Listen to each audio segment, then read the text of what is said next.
Welcome to this bonus study guide episode of Chapter by Chapter Classics, the short-form classic literature podcast, where each episode walks you through a few chapters of a great book. At this point in the season, we've gone through all the letters and chapters of Frankenstein in both the 1818 original and the 1831 revised edition. This episode is a whole book review. We'll quickly recap the full plot, trace the main character arcs, and pull together key themes and symbols that shell up in both versions, with a few notes on where the editions differ in ways that matter for essays and exams. Full spoilers ahead. Welcome back to the Deep Dive. If you've just finished reading Mary Shelley's groundbreaking novel Frankenstein, or the modern Prometheus, then you're in the right place. This is your essential, spoiler-saturated study guide. That's right. Our mission today is to really distill this huge, complex novel. It's gothic horror, it's early sci-fi, it's a cautionary tale, all in one. And we're going to break it all down. The plot, the characters, the big themes, and even some key differences between the 1818 and 1831 editions. Yep. So full spoilers from here on out. And, the story starts in such a surprising place, not in a lab, but in the middle of the frozen Arctic. Exactly. It's all framed by the letters of this explorer, Robert Walton, to his sister. And he's full of this ardent curiosity. He wants glory. But he also says he wants a friend, someone who can sympathize with him. That's a huge clue for what's to come. It really is. It sets up the central theme of isolation right from page 1. And it's there, in that lonely place, that he finds Victor Frankenstein, who's described as a wreck, basically, nearly dead. And Victor's story, told to Walton, is where we really begin, back in his privileged childhood in Geneva. A childhood that seems almost perfect. His parents, Alphonse and Caroline, create this bubble of domestic affection. And at the center of that is Elizabeth Lavenza. Right. And here's a quick but really important note if you're studying this. Elizabeth's origin story actually changes. It does. In the first edition, from 1818, she's his cousin. But in the 1831 revision, Shelley makes her an adopted orphan.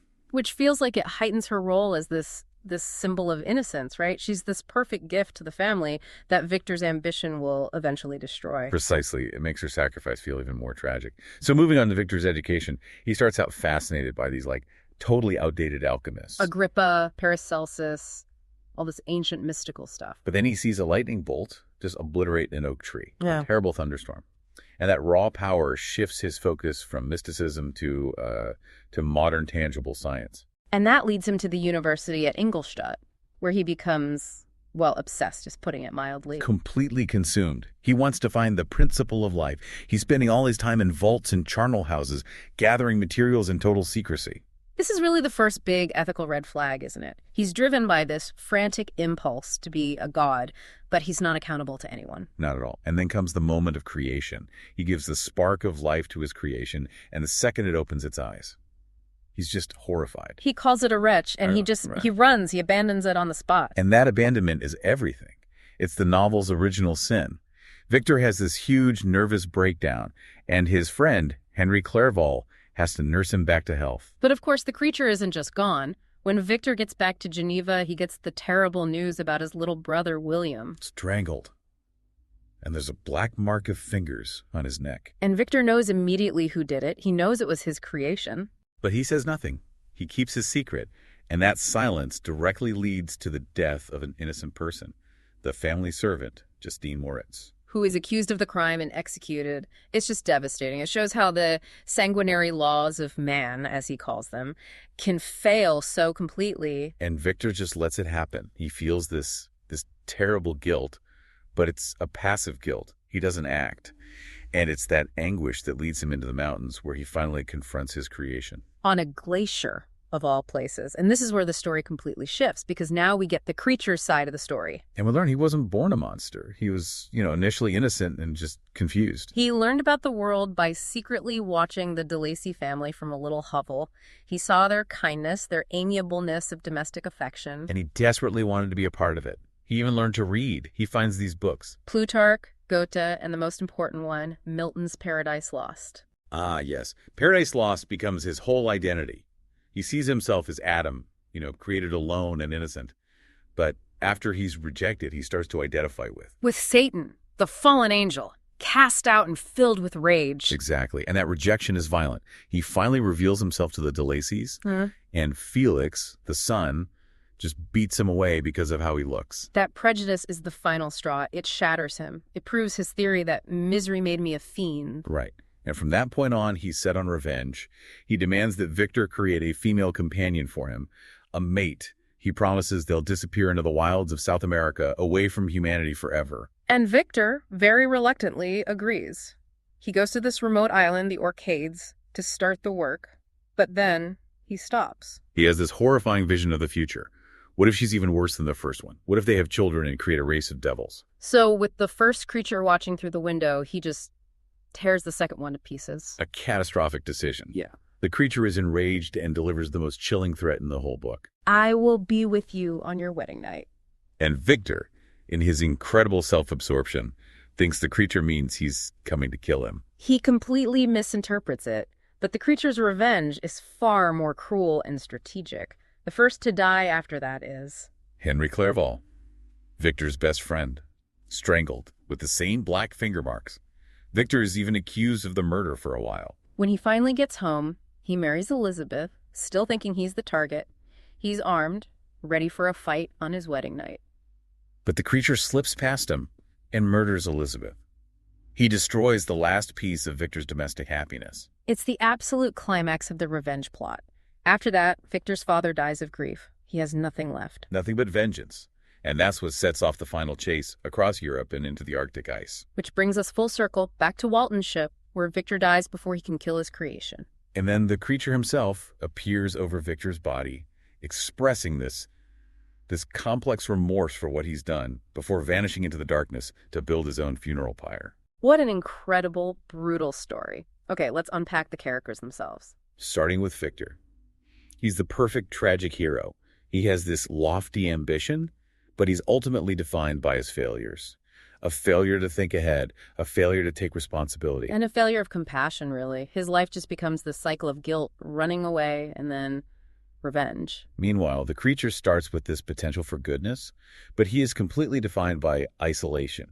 His story is Shelley's argument that rejection and misery, not innate evil, create the monster. And then there's Robert Walton, the explorer. He's so important as Victor's double or mirror. He is. He also seeks glory. He's also isolated.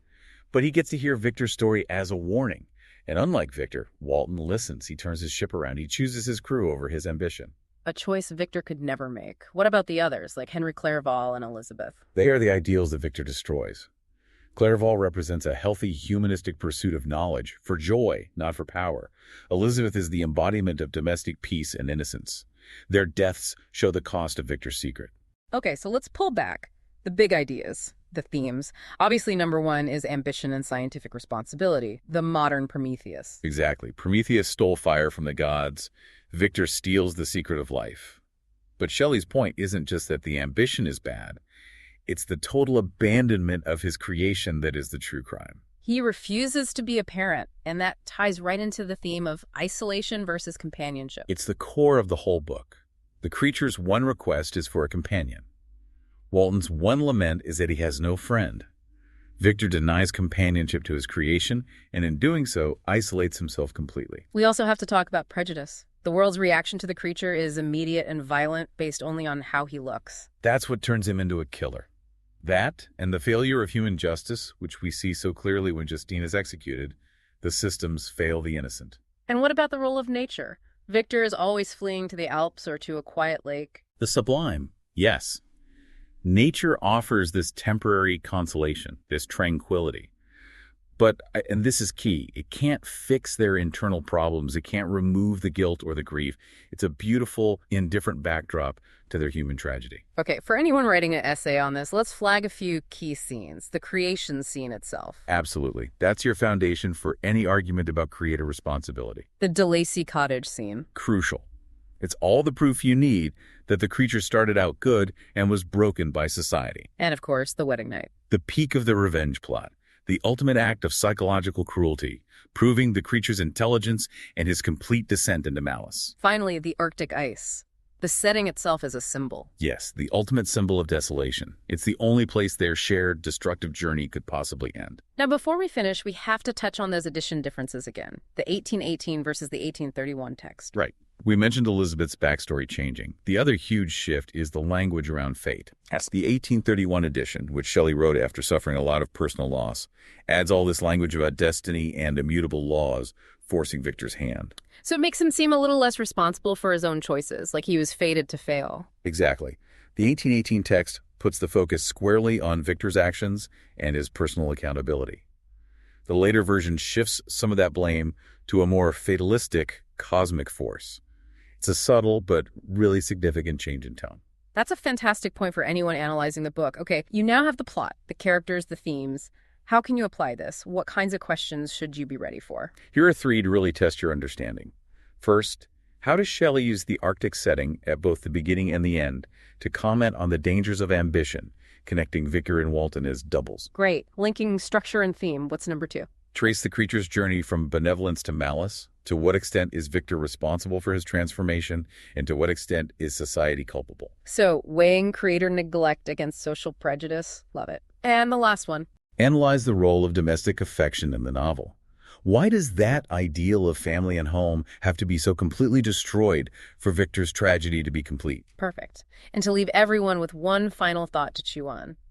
Victor always calls the creature his devil, but the creature describes himself as the fallen angel, whom thou drivest from joy for no misdeed. Which of those labels is more accurate? And what does that distinction tell us about the ethics of creation and who gets to define monstrosity?